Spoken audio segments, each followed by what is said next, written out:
Espace TV, le 22h.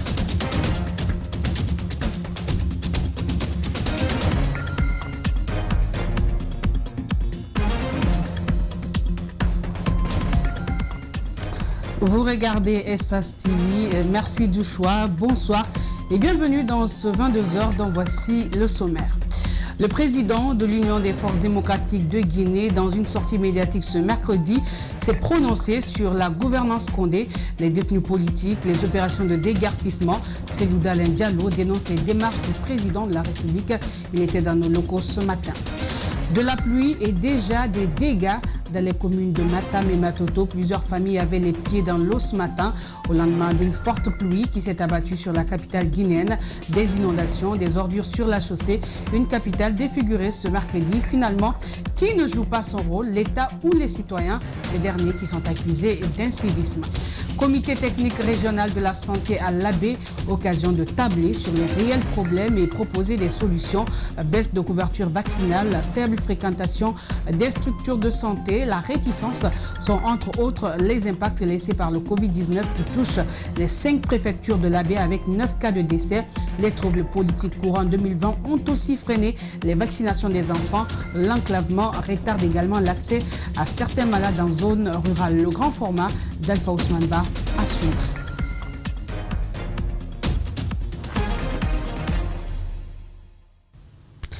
Le président de l'Union des forces démocratiques de Guinée dépeint la gouvernance du président Alpha Condé, de la privation des libertés aux opérations de déguerpissement dans le Grand Conakry. Cellou Dalein Diallo n'est pas allé du dos de la cuillère pour dénoncer.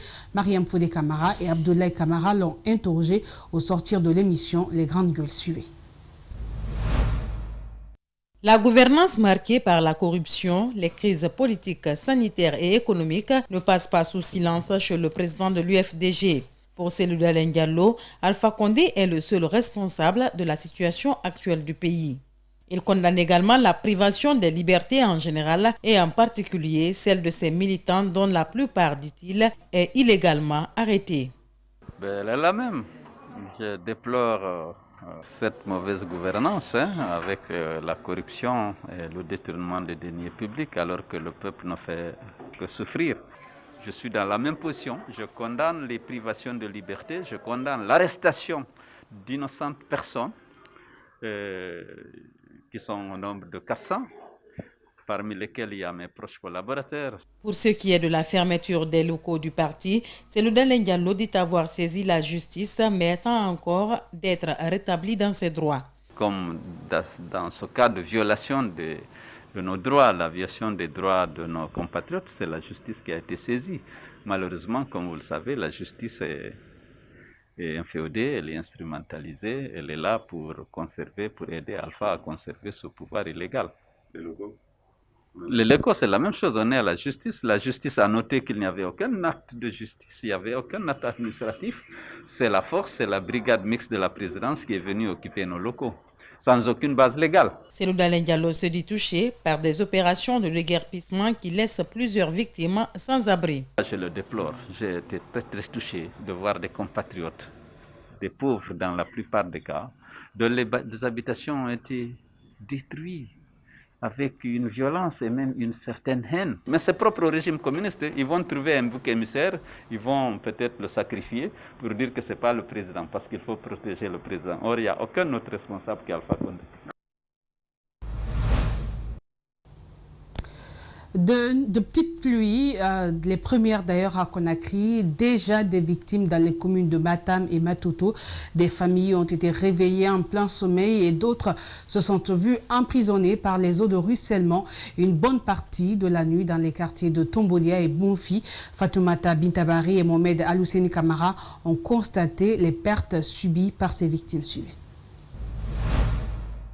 À l'image du quartier Tombolia, les premières pluies à Conakry ont souvent causé des ennuis à des familles.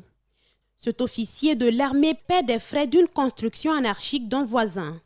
Emprisonné par les eaux de ruissellement, il a fallu l'aide des voisins pour le libérer. Mais ses poulets n'ont pas pu être sauvés. Donc il a fallu que je téléphone à mes garçons, de téléphoner à leurs amis dans le quartier de venir à l'aide. C'est ainsi Maintenant, les enfants sont venus, ils ont sauté sur le mur, ouvrir le portail. Sa voisine directe a subi moins de pertes, mais sa maison a été envahie par les ordures. Les caniveaux bouchés, l'eau s'est frayée en chemin, causant des dégâts. Voyez ce qu'ils ont fait sur le caniveau. Si ça drainait de la base jusqu'ici, ici il y a eu un obstacle de passage, ils cherchent aussi l'eau de sa manière. Bonfi n'est pas le quartier le plus loti de Conakry. Les images parlent d'elles-mêmes. Ici, en période hivernale, les inondations entraînent d'énormes dégâts sans occulter le risque sanitaire auquel les populations sont exposées.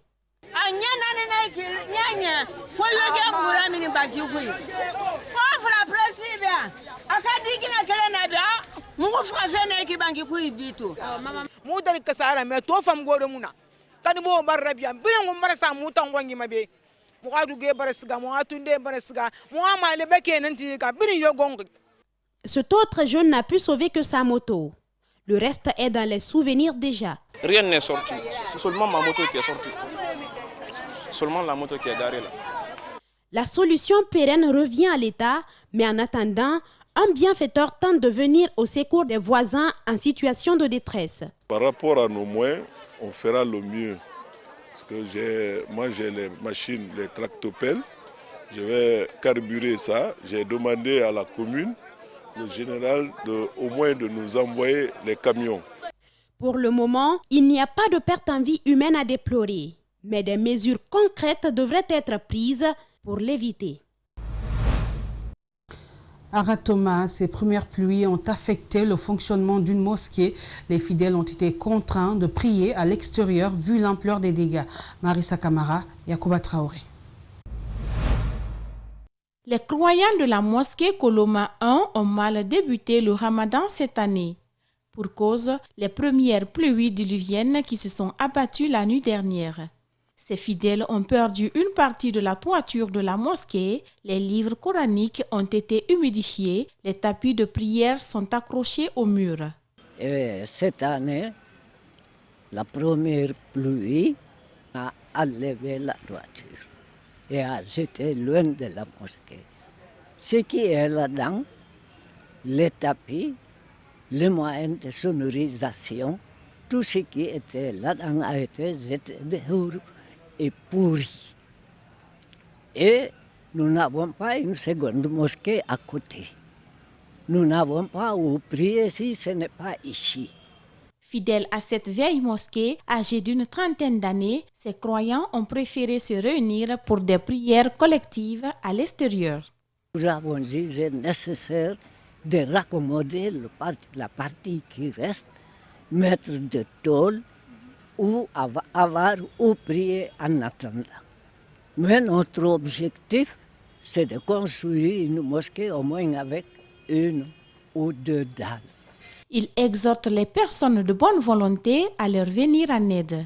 Donc nous cherchons de bonne volonté qui commencent d'ailleurs à venir pour reprendre la construction des mosquées selon nos besoins, selon la population qui croît sans cesse et enlever le matériel vétusté. C'est une alerte qui est lancée avant les grandes pluies.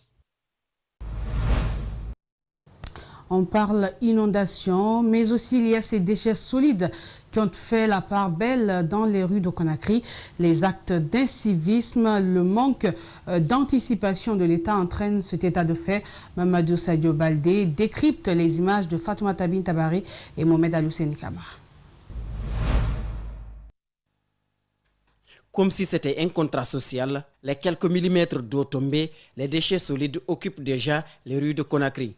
Des rues restreintes, des tas d'immondices qui se dressent sans honte devant les beaux édifices. Ce n'est pas un fait nouveau, se plaignent les habitants. Il dit au chef de quartier de veiller à ce que la population ne jette des déchets solides dans les caniveaux. Nous souffrons beaucoup et nous demandons secours au gouvernement. Quand il pleut, les ordures envahissent le trottoir. Du coup, on ne peut rien faire.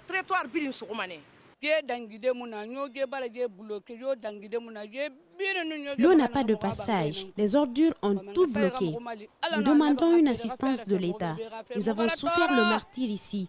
Depuis 3 heures, nous n'avons fermé l'œil. Les sciures de bois ont bouché le passage de l'eau. Il y a ceux qui se battent pour vivre dans un environnement sain. Il y a aussi ceux qui attendent des heures induites pour commettre des actes d'incivisme. Contre cela, les voisins n'y peuvent rien sinon qu'implorer l'assistance de l'État. On se bat pour ne pas qu'on jette les ordures ici, mais ils viennent en pleine nuit. Ils viennent au moment où nous dormons, quoi. Donc c'est pas facile. Donc le matin, on trouve les fossés remplis, c'est pas facile. Et puis deux fois, on cherche les enfants pour évacuer les fossés. Mais on évacue la nuit, ils viennent avec les ordures. On est tout le temps embêtés, quoi. Il y a quelques jours, le gouvernement guinéen a reçu 56 camions devant intervenir dans les opérations d'assainissement de la capitale. Les autorités promettent encore de débarrasser ces immondices du regard des citoyens. Mais pour le moment, nous sommes au stade de la promesse.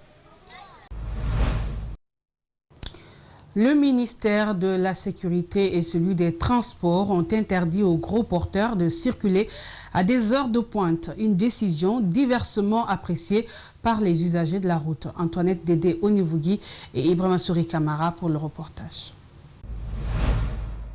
Dans un communiqué conjoint publié par le ministère de la Sécurité et celui des Transports, une interdiction formelle a été faite aux gros porteurs de circuler à des heures de pointe, précisément entre 5h et 8h le matin, entre 14h et 18h le soir. Une décision que le directeur national de la police routière compte appliquer au pied de la lettre.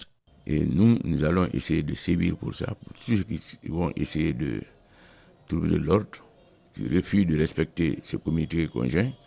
Nous allons tenter de les immobiliser et les coller une contravention de dernière classe. Le président de l'Union nationale des transporteurs routiers salue la décision, mais s'inquiète pour l'impact négatif que cela pourrait avoir sur leurs revenus. Nous préférons la sécurité des citoyens d'abord. Sans ces gros porteurs-là, ce n'est pas facile, malgré nos maigres moyens. Et nous savons combien nous fournissons nos efforts pour pouvoir transporter des marchandises. Bien vrai que si on interdit aux gros porteurs de circuler, ça va impacter beaucoup sur notre recette. Selon le communiqué, cette décision fait suite aux plaintes récurrentes des citoyens par rapport au stationnement anarchique de ces gros porteurs, mais aussi et surtout le fait que ces engins tombent souvent en panne dans la circulation, causant d'énormes embouteillages par endroits. Les camions là, c'est eux qui sèment les pagailles sur les routes. Donc, s'ils ne circulent pas pendant la journée quand même, l'embouteillage va diminuer beaucoup. Ils ont à la base des embouteillages. Les grands embouteillages à Conakry, c'est les gros porteurs là. Comme réponse du berger à la bergère, ce conducteur de gros porteurs, lui, impute la faute à ces nombreux chantiers inachevés de la capitale.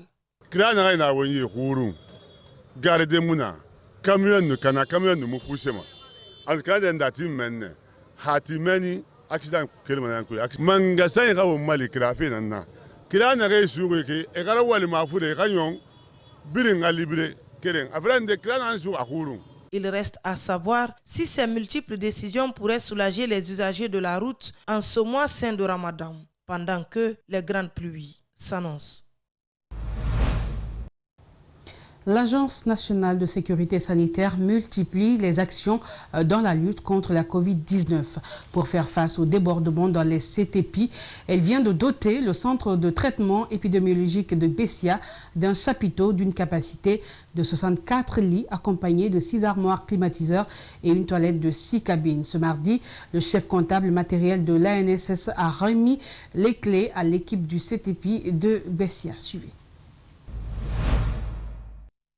Sur 1448 testés à la date du 12 avril dernier, 74 personnes ont été déclarées positives au Covid-19. Une accélération de la chaîne de contamination qui impacte significativement les centres de traitement épidémiologique de la capitale en termes de capacité d'accueil.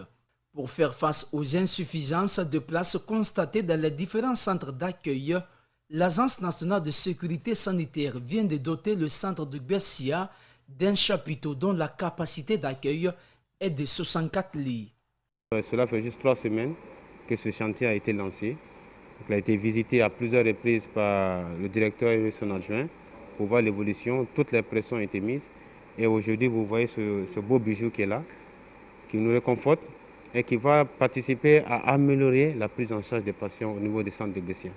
Doté de matériel moderne pour assurer une prise en charge saine et équilibrée. 2 lits chacun, ce qui fait 64 patients atteints de Covid-19, avec 6 climatiseurs, 6 toilettes complets avec douche, WC, lavabo, une salle des prières et puis une salle de divertissement où il y a télé avec des places assises. Désormais, le centre de traitement épidémiologique de Bessia a environ 350 places. Son administrateur se réjouit de l'acte qui vient mettre fin à leur souffrance dans le cadre de la riposte contre le coronavirus. Ce besoin qui était là pour dire qu'il n'y a pas de place aujourd'hui, le centre de Bessia peut se frotter un peu les mains et ne souhaitons pas qu'il y ait une nouvelle recrudescence. Pour le moment, nous allons nous battre à gérer ce qui est là afin que nous puissions booster cette maladie hors de la Guinée. Ce bâtiment en chantier va servir de cabine de tri des patients avant leur admission dans les salles de soins. Et puis cette question, faut-il continuer à croire aux promesses de campagne ou pas? La question mérite d'être posée. Une promesse a attiré d'ailleurs notre attention. Wi-Fi gratuit pour tous, annoncé en grande pompe par le candidat Alpha Condé. La réalité est tout autre. Dans les lieux publics, pour se connecter, il faut acheter les passes fixées au gré des opérateurs téléphoniques mobiles. La couverture Internet n'est point une réalité dans notre pays et la promesse de Wi-Fi gratuit pour tous reste pour le moment au stade de promesse, et ce, malgré les 20 milliards de francs guinéens investis. Alseni Bari, Abakardine Kamar. Un tailleur, une machine. Un étudiant, une tablette. Désormais, il faut ajouter Wi-Fi gratuit pour tous. Cette dernière promesse tarde à se réaliser, cela plus d'une année après l'élection présidentielle. Dans la capitale, les panneaux où était affichée cette promesse de campagne n'existent presque plus. Elles sont même utilisées pour d'autres fins. Dans les lieux publics, le Wi-Fi est aussi rare que trouver le réseau dans un village lointain, à l'arrière-pays. C'est pas gratuit. Ça, je confirme ça, c'est pas gratuit. Même au bureau, je suis obligé de mettre de crédit, me connecter sur ça. Mais Wi-Fi, non, ça ne prend pas. Pour se connecter, il faut payer les passes à des tarifs fixés au gré des opérateurs téléphoniques. Ici, nous sommes à Kaloum, zone administrative. Administrateurs, motards, mécaniciens, vendeurs, ils n'ont vu le Wi-Fi gratuit que sur les panneaux. Il y a les gens qui me disent qu'il y a le Wi-Fi gratuit, il y a le Wi-Fi gratuit, mais moi j'active mes Wi-Fi, je me connecte mais ça ne prend pas. Il faut que j'achète les passes Orange pour me connecter. Fait étrange, alors que nous arpentons les artères de Kaloum, au rond-point du marché Niger, un jeune vendeur nous interpelle. Il manipule mon téléphone et le Wi-Fi pour tous apparaît, mais nous ne pouvons pas nous connecter. Cependant, il nous rassure que la connexion gratuite existe parfois sur les lieux, à certaines heures et à des endroits bien précis. Les matins, je me connecte ici. Ça aussi, des fois, ça prend, des fois, ça prend pas. Ça varie, ça dépend. Là-bas, c'est la nuit. En face d'Afirland, là-bas aussi, ça prend. Mais comme tu vois, on a essayé dans ton téléphone. C'est comme ça. Des fois, ça prend, des fois, ça prend pas. Il faut aussi, ils vont t'envoyer une vidéo du président de la République. Il faut que tu écoutes cette vidéo avant de valider. Quand tu écoutes la vidéo, tu valides. C'est bon, ça prend. Je suis connecté parce que des fois je rentre sur YouTube, je regarde des vidéos, je télécharge, des fois c'est bon. On a par exemple d'autres connaissances vers Sandravalia là-bas de l'autre côté, Bolbine. On a essayé mais ça ne prend pas. Le projet Wi-Fi gratuit aurait coûté 20 milliards de francs guinéens et la phase pilote devrait prendre fin ce mois d'avril 2021. Mais tout porte à croire que l'opération a du mal à impacter sur la vie des citoyens qui expriment le besoin constant d'accéder à l'Internet. En visite de travail à l'intérieur du pays, le PDG du groupe Adafo Média a rendu visite au personnel de la radio Espace Mamou, puis celle de Cancan. Lamine Guirassi s'est réjoui des efforts fournis par les équipes d'Espace FM basées dans les régions de Mamou et de Cancan avant de les exhorter à beaucoup plus d'engagement et de fermeté dans le travail. C'est un reportage d'André Mossier Milimono, d'Idrissa Baré et de Tkerno Sadouba. S'enquérir des réalités de la radio Espace FM en région, c'est l'objectif de la présence du patron d'Adafo Média à Mamou. Ici, au siège de la radio en chantier, Lamine Guirassi s'est réjoui de l'état d'avancement des travaux. Une équipe de journalistes est également en train d'être mise en place pour son fonctionnement par le nouveau directeur régional d'Espace Mamou. Chaque radio qui existe déjà ici à Mamou a ses auditeurs, justement. Donc, ce serait un peu difficile et aussi facile à la fois parce que tout dépendra du sérieux que nous allons nous imposer ici. Donc, je pense qu'à partir du premier signal, si nous montrons à ces auditeurs que c'est le sérieux qui est là, je pense qu'il n'y a pas de raison qu'on ne soit pas à jamais au cœur des Mamounais. Après Mamou, le PDG du groupe Adafo Média s'est rendu à Kankan. Il a eu droit à un accueil chaleureux avant de s'entretenir avec l'ensemble du personnel de la radio.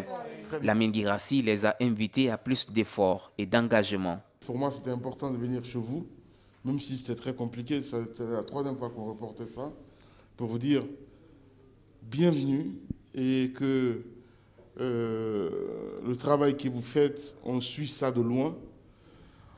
Encore une fois, ce que je peux vous demander, c'est vraiment la fratrie, même si c'est difficile. Cette fratrie, évidemment, c'est se donner la main. Dans le monde des médias, je l'écris à chaque fois que c'est les égos, c'est pas mal de choses qui vont avec. Mais je pense qu'il faut mettre tout ça de côté et mettre vraiment la marque en avant. Si vous arrivez à faire ça, je pense que c'est vous qui gagnez, tout simplement. S'il y a une station dont je peux être plus fier aujourd'hui, c'est bien ici, en matière de rigueur, évidemment. Le directeur régional d'Espace Kankan a quant à lui exprimé toute sa satisfaction par rapport à cette visite du PDG dans ses locaux. Il a promis d'appliquer avec son équipe les recommandations de son patron. Il a parlé comme un père de famille. Il n'a pas parlé à ses employés ici, il a parlé à ses fils, à ses poulains. Donc ce sont de très sages conseils qui pourront vraiment nous être utiles dans le futur si toutefois les uns et les autres arrivent à prendre en compte et utiliser ces conseils en bon escient. Avant de quitter la région de Kankan, Lamine Guirassi et sa suite ont rendu visite à la notabilité et chefs religieux de la localité.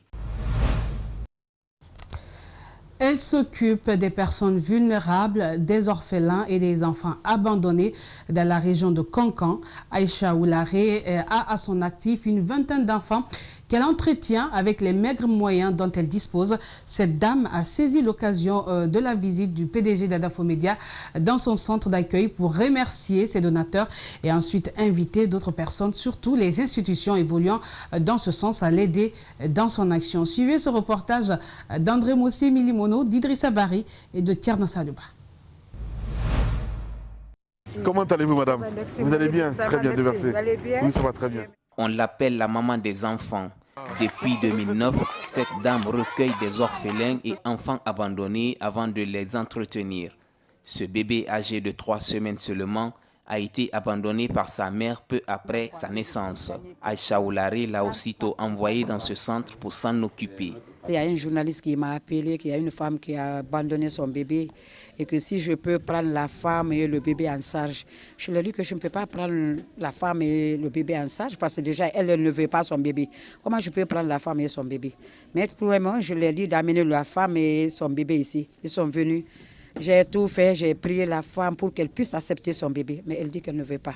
C'est comme ça, nous sommes partis juste à la police. C'est là-bas qu'il m'a remis le bébé avec le commissaire. Le commissaire dit qu'il ne veut pas. Elle dit qu'elle ne veut pas. Ok, prends le bébé, tu vas remettre à la femme. Elle s'est levée elle-même, elle m'a donné le bébé, elle est partie.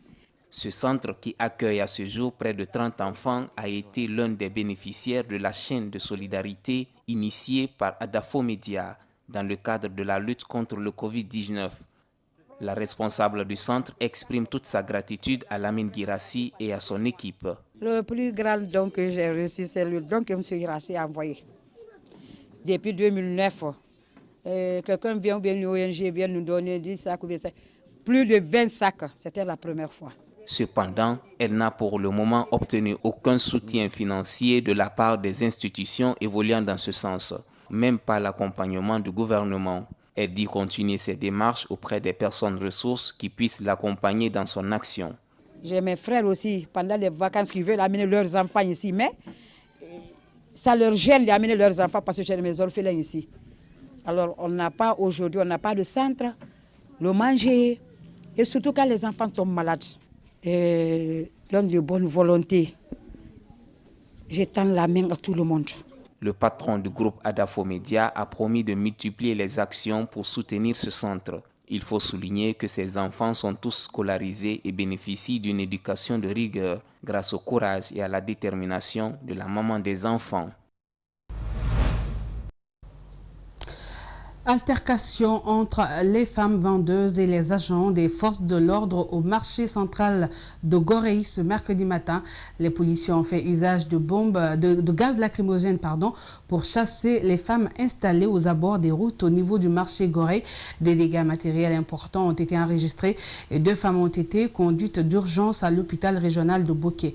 Mamadou Pete Diallo et Aïssatou Kesso Diallo.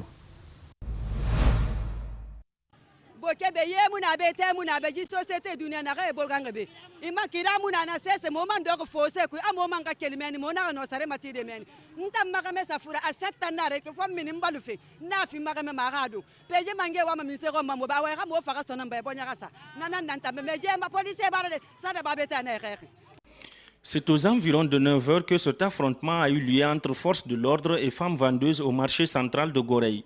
Selon plusieurs citoyens, le préfet Hassan Sanoussi Kamara aurait donné l'ordre aux agents de sécurité de déguerpir les femmes installées à la devanture des boutiques, mais aussi empêcher les commerçants d'ouvrir leurs boutiques et magasins partout où ces femmes trouvent refuge dans le marché. On vient au marché, on nous dit de quitter au marché. Là où on s'assoit sous les fossiers, on nous dit de quitter là-bas. Ce matin encore, la police est venue, ils nous disent de retirer encore. On s'est retiré. Là où on était arrêtés, ils viennent avec les gaz lacrymogènes pour nous échapper. Il y a une femme qui s'est tombée ici, on l'a envoyée à l'hôpital. Là où même je suis arrêtée là, je crains comme ça. La police nous fatigue à Boké. On en a marre de Boké. Malgré de multiples tentatives des agents de la police, les femmes se sont vues dans l'impossibilité de quitter la devanture des boutiques. Cette affaire a tourné au vinaigre lorsque les policiers se sont attaqués au conducteur de taxi-moto en tirant de gaz lacrymogène qui a fini par se propager dans tout le marché. Ils ont pris beaucoup de motards ici. Donc, vous savez, quand on prend les femmes de l'autre côté, on les envoie, forcément c'est ici qu'elles vont descendre. Et quand tu viens, tu gardes ta moto, il vient à la hâte pour prendre ta clé. Donc c'est ce qui s'est passé. Ils ont arrêté beaucoup de motards ici, ils ont envoyé là-bas, jusqu'à ce que les taximètres ont décidé enfin qu'aucune moto ne va aller. C'est en ce moment que la manifestation a commencé.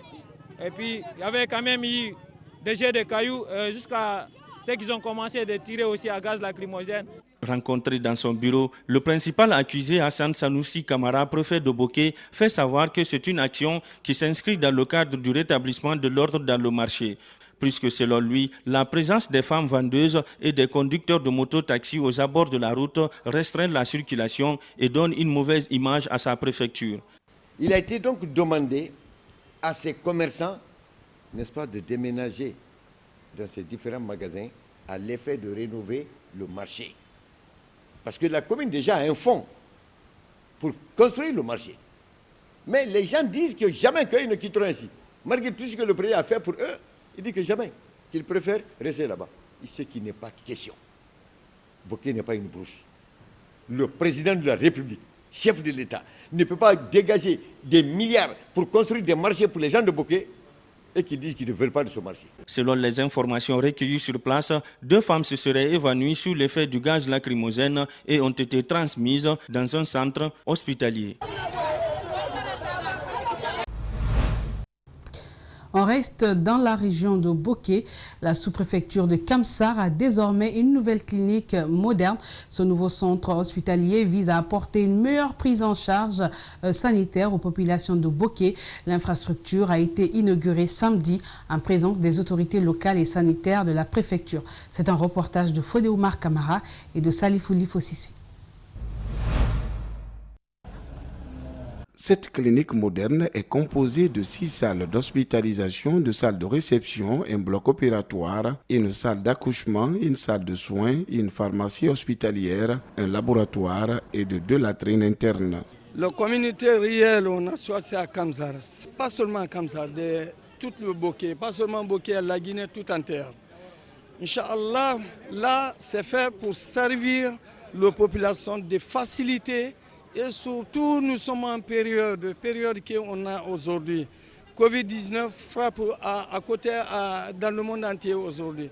Donc, ça nous a encouragé d'accélérer le moteur encore 1000% pour réaliser, pour faire le plus vite possible, ouverture ces choses-là. Ce centre hospitalier permettra de renforcer la réforme sanitaire des populations impactées par l'exploitation minière en cette période de pandémie. La construction de cette clinique moderne résulte d'une longue observation et d'une réflexion approfondie. Après avoir remarqué la dégradation progressive du cadre de vie des populations rurales et minières à cause de la pollution atmosphérique, hydrique et sonore, de la déforestation, du changement des habitudes alimentaires provoquées par l'abandon de l'agriculture dans certaines zones, le sous-préfet de Kamsar a exprimé sa satisfaction à l'endroit des initiateurs pour la réalisation de ce bijou flambant neuf dans sa sous-préfecture. Je suis très fier de l'existence de cette clinique moderne que pour la première fois vraiment arrive à trouver jour à Kamsar. Je suis très ravi et je voudrais prier le bon Dieu pour que ce qu'on a commencé, aujourd'hui on a inauguré. Je voudrais demander au Tout-Puissant de nous donner la facilité, dans 1 ou 2 mois, qu'on puisse encore inaugurer certaines structures sanitaires comme ce que nous sommes en train de vivre aujourd'hui. L'ouverture de cette clinique moderne dans la cité industrielle de Kamsar pourrait réduire le calvaire des patients vers la capitale guinéenne ou le chef-lieu de la région. On en vient à notre angle du jour. Baisse de couverture vaccinale, faible fréquentation des structures de santé, notamment par les femmes en état de famille. Réticences sont entre autres les impacts laissés par le Covid-19 qui touche les 5 préfectures de l'Abbé avec 9 cas de décès. Les troubles politiques courant 2020 ont aussi freiné les vaccinations des enfants. L'enclavement retarde également l'accès à certains malades en zone rurale. Des tares sont évoquées par les autorités sanitaires à l'occasion du comité technique régional de la santé. Les faits et les témoignages sont saisissants. Le district sanitaire compte inverser la tendance avec des stratégies adaptées. C'est l'objet de ce grand format d'Alpha Ousmane Ba.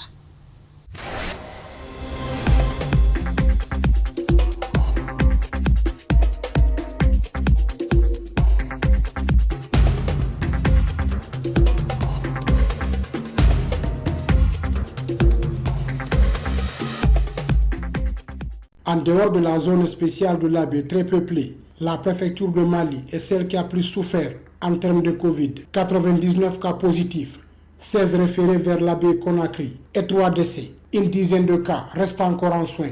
L'enclavement de la préfecture constitue un obstacle dans l'acheminement des malades vers le centre de traitement. Et ceux qui sont sur la main aujourd'hui, nous avons 17 au CTP de Mali.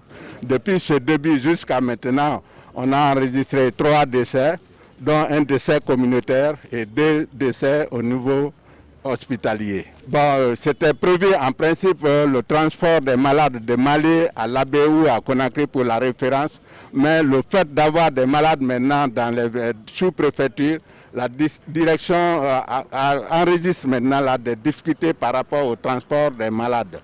Et bon, c'est un problème qu'on est en train de gérer à l'interne, mais c'est très difficile quand tu vois l'étendue de la préfecture de Mali. La préfecture de l'Elouma a été celle qui a enregistré moins de cas, 17 positifs depuis le début de la pandémie. Mais la communauté a du mal à croire et à accepter la maladie. Les 2 malades qui étaient avec moi au CTP, les PCR sont, je crois, négatives. Et on va les libérer, ça veut dire qu'il n'y aura pas de malades. Par contre, la difficulté à laquelle on est confronté, c'est l'acceptation du test par la communauté. J'ai fait déjà le test au niveau des agents de santé et des fonctionnaires. Quand je dis les fonctionnaires, ceux qui acceptent de venir vers nos locaux, il y a déjà très longtemps, eux, on n'a pas de problème. ils acceptent de faire le test. Mais la population elle-même est un peu réticente. Je ne dis pas qu'elle est réticente parce qu'on a eu certains qui sont venus se faire tester, mais la population elle-même est un peu réticente par rapport à l'acceptation des tests. Au centre-ville de l'Abbé et ses environs, c'est la psychose. La fréquentation des hôpitaux a fortement baissé. La couverture vaccinale a également pris un coup à cause des troubles politiques intervenus en 2020. On s'est rendu compte qu'il y a eu une grande influence, c'est très négative, de la pandémie, notamment dans la fréquentation de nos structures. Et les femmes se sont senties, on leur a demandé, on leur a posé les questions, on a fait une petite enquête, on leur a dit que quand une femme est en grossesse, elle devient beaucoup plus vulnérable. Donc à cause de cela, beaucoup de femmes en grossesse ont cessé de fréquenter nos structures. Ce qui a fait qu'on a eu une baisse importante de nos couvertures. Quand vous prenez surtout au niveau de la commune urbaine, où nous avons 6 centres de santé, où l'accès était pratiquement quasi impossible. Quand vous prenez le centre de l'Essares, qui est pratiquement l'épicentre des manifestations, donc ce centre-là pratiquement n'a pas travaillé pendant une bonne période. Cela aussi a concouru vraiment aux faibles couvertures que nous avons eues pendant ce semestre. À Garambi, dans la périphérie de l'Abbé, les rumeurs ont gagné la couche féminine. De peur d'être contaminés, des mères de famille comme Mme Keïta ont privé leurs enfants de soins en milieu hospitalier pendant un bon moment. Nous avons vraiment eu peur. Même envoyer nos enfants à l'hôpital, nous avions appris dès que tu vas là-bas, on vous déclare tous positifs au Covid. Ça nous a même découragé de vacciner les enfants. La psychose nous a vraiment gagné. Mais quand les agents viennent pour vacciner les enfants, je laisse à Dieu et je soumets les miens. Au centre de santé de Garambi, à 12 km du centre urbain de l'Abbé, la chef de centre décrit la situation qui s'améliore progressivement. Donc, c'est ce qui a impacté surtout au niveau de tout. PR, CPN, CPC. Donc, les gens avaient eu peur. Maintenant, là, ça commence. Au siège local de la pharmacie centrale de Guinée, l'on assure que les ruptures sont comblées et les rayons sont pleins. La responsable des lieux indique que tout est traçable dans l'acheminement des produits. Les produits à recouvrement de coûts, certes, souvent il y a un peu de problème, parce qu'il faut reconnaître que ce n'est pas facile. Nous recevons de Conakry, mais la direction générale aussi s'organise à ce que les produits essentiels quand même soient disponibles. Est-ce que vous avez un moyen de suivi par rapport aux produits que vous amenez pour ne pas que ces produits quittent là où vous les amenez pour partir ailleurs illégalement? Certes, nous pouvons avoir des problèmes de disponibilité, il y a des problèmes de rupture des fois, mais les structures, quand les produits arrivent, non, les produits restent parce que il y a le problème de COSA qui est là, ils ont leur représentation, la communauté. Quand ces produits arrivent, les communautés viennent voir. Et vous savez, tout le monde est au courant aujourd'hui, le produit pour le palu de VIH, ce n'est pas vendu. Si vous vous permettez à vendre ça, vous-même vous aurez vendu. Le comité technique régional de la santé, qui se tient 2 fois par an, est une occasion pour passer en revue les forces et les faiblesses dans les districts sanitaires de la région. À la direction régionale de la santé de l'Abbé, l'heure est à l'identification des tares enregistrés ce dernier semestre en vue d'une correction. C'est ce que nous faisons chaque année, 2 fois par an, et c'est à l'issue des comités techniques préfectoraux de santé. L'ensemble des DPS se réunit avec les chefs de centre, plus les partenaires de terrain et les représentants des communautés au niveau des districts. Et c'est à la fin de ces réunions au niveau préfectoral que nous retrouvons ici pour faire la réunion au niveau régional. Si je prends par exemple une communauté qui a une couverture en deçà des normes nationales, nous allons nous poser les questions pourquoi ils n'ont pas atteint les objectifs nationaux en matière de couverture vaccinale. Est-ce que c'est un problème qui dépend de la communauté? Est-ce que c'est un problème qui dépend des agents de santé? Ou est-ce que c'est l'environnement qui a empêché que ces activités-là soient réalisées? Ou bien ce sont les ressources que nous avons reçues qui ont empêché que les objectifs soient atteints? Et ensemble, on va proposer des solutions. Et c'est ce qui met fin à ce journal. Grand merci à tous de l'avoir suivi. Merci à l'équipe technique du jour, mais aussi à la rédaction. Portez-vous bien et bonne suite de programme sur Espace TV.